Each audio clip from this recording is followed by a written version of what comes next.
Quand on travaille comme nous, dans la présentation des journaux, on est frappé par cette espèce de succession d'actualités, de personnalités comme ça, qui l'une chasse l'autre un peu. Et puis Danielle Mitterrand, c'était tout sauf ça. C'est pas l'une chasse l'autre. Danielle Mitterrand, quand elle arrivait quelque part, elle posait des questions que personne ne posait. Tout à coup, on s'arrêtait et on se disait « Ah ouais, elle a raison ».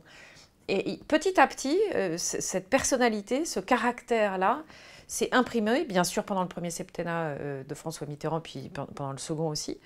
Et on a vu arriver une forme d'indignation, de résistance, évidemment, sont des mots que tout le monde prononce à son égard, mais surtout, moi, je trouve la capacité à être là où on ne l'attendait pas et à garder une force de liberté, de pensée d'abord et ensuite d'expression qui était formidable. J'avais tellement de respect pour eux, et je l'ai toujours, pour cette force d'engagement, cette capacité de réaction, cette capacité à secouer le cocotier.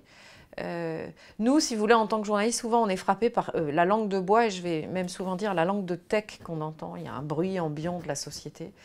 Et on aime bien les agitateurs d'idées. Il n'y en a plus tant que ça. Et Danielle était vraiment une agitatrice d'idées, avec en plus une pugnacité et une obstination quand elle avait décidé de se battre pour une cause, qui force le respect tout simplement. Donc si je suis là, c'est pour ça. C'est à un moment de dire, moi en tant qu'observatrice de la société, cette femme, elle a représenté quelque chose pour moi, elle continue à le représenter, et je pense qu'il faut que la Fondation continue à avoir ça en tête et à se servir de cet héritage pour aller exactement dans le même sens, être un vrai poil à gratter, parce que c'était vraiment ça, Danielle, y compris pour son mari d'ailleurs.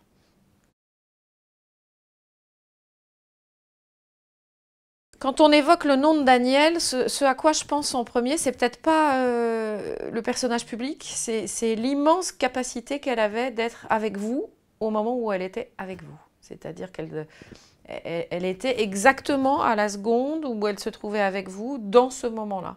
Elle répondait aux questions, elle répondait à des interviews, mais elle s'intéressait aussi à la personne qui avait en face énormément, avec beaucoup de bienveillance. Ça a été dit aujourd'hui, mais c'était réel.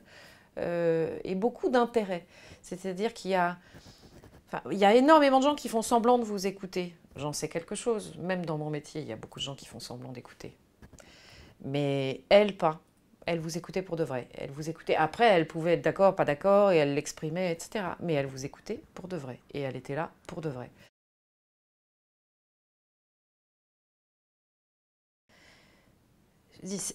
En fait, c'est souvent des mots antinomiques qui me viennent en tête. C'est-à-dire, c'est pugnacité, mais bienveillance.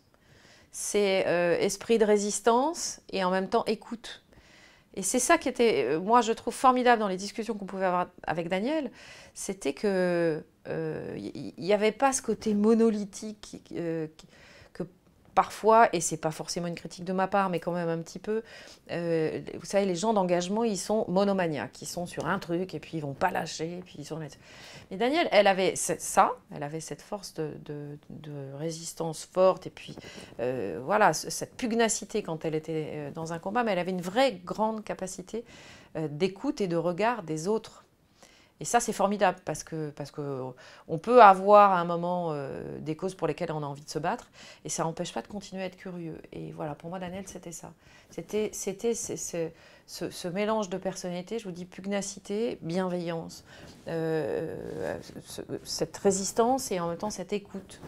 Et c'est ça qui faisait sa richesse. Et c'est ce qui fait qu'on doit continuer les uns ou les autres à s'interroger individuellement. En tout cas, moi, c'est ce qui me fait m'interroger et à avoir envie d'être ici aujourd'hui.